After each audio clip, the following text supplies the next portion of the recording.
দেশের অখণ্ডতা রক্ষায় যার ভূমিকা ছিল অত্যন্ত গুরুত্বপূর্ণ, গোটা দেশবাসীর কাছে জেনে লৌহ পুরুষ হিসেবে আখ্যায়িত ভারতের প্রথম স্বরাষ্ট্রমন্ত্রী সর্দার বল্লভভাই প্যাটেলের শুক্রবার ১৫০তম জন্মজয়ন্তী। এ উপলক্ষে এদিন বিজেপির সদর শহর ও গ্রামীণ জেলার উদ্যোগে রান ফর ইউনিটি কার্যক্রম সংগঠিত করা হয়। এদিন রাজধানী চন্দ্রপুর সংলগ্ন আইএসবিটি থেকে এই অনুষ্ঠানের সূচনা করা হয়।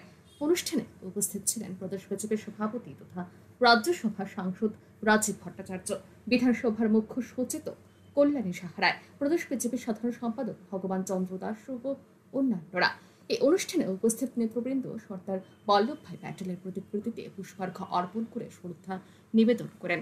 এ প্রসঙ্গে প্রদেশ বিজেপির সভাপতি রাজীব ভট্টাচার্য বলেন, দেশের অখণ্ডতাকে রক্ষা করার জন্য সর্দার বল্লভভাই প্যাটেলের অবদান ছিল বিশাল। স্বাধীনতার পর ৫২৫টিরও বেশি রাজ্য শাসিত অঞ্চলকে তিনি ভারতের সাথে যুক্ত করেছিলেন। এই কারণে তিনি আমাদের কাছে লৌহ পুরুষ।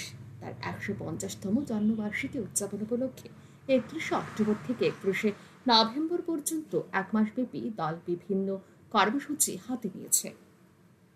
প্রদেশ বিজেপির সভাপতি আরও জানান, সর্দার বল্লভভাই প্যাটেলের চিন্তা ভাবনাকে সবার কাছে তুলে ধরার জন্য এই উদ্যোগ গ্রহণ করা হয়েছে। লৌহ পুরুষ আমরা কেন বলি?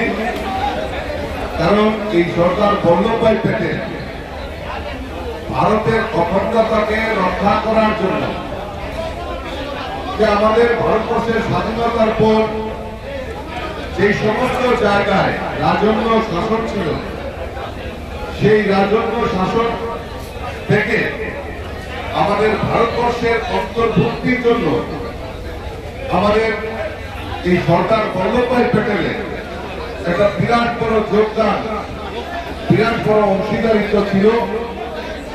এবং বিশেষ করে এই ভারতের অখণ্ডতাকে রক্ষা করার জন্য উনি বিভিন্ন প্রয়াস করেছেন। তাই আমরা ওনাকে লৌহ পুরুষ হিসাবে আমরা আখ্যায়িত করি।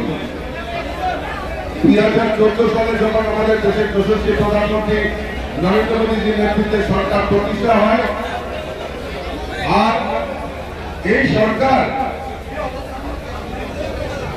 সর্দার বল্লভভাই প্যাটেলের যে জীবনী এবং এই সর্দার বল্লভভাই প্যাটেলের যে আত্মত্যাগ, সেটা সমগ্র ভারতবাসীর কাছে পৌঁছে দেওয়ার জন্য আমরা এই একতা মার্চ এবং গুজরাটের সবচেয়ে বড় স্ট্যাচু নির্মাণ করা হয়। আমাদের সরকার, আমাদের সংগঠন এই ৩১ অক্টোবর থেকে ৩১ নভেম্বর পর্যন্ত আমরা এক মাস ব্যাপী এই সরকার বল্লভভাই প্যাটেলের বিভিন্ন কর্মসূচি আমরা হাতে নিয়েছি।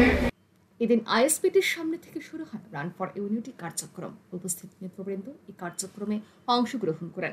তারা চন্দ্রপুর আইএসবিটি থেকে আশ্রম চৌহান স্থিত শতদল সংঘ পর্যন্ত দৌড়ে অংশগ্রহণ করেন। ব্যুরো রিপোর্ট, আর নিউজ।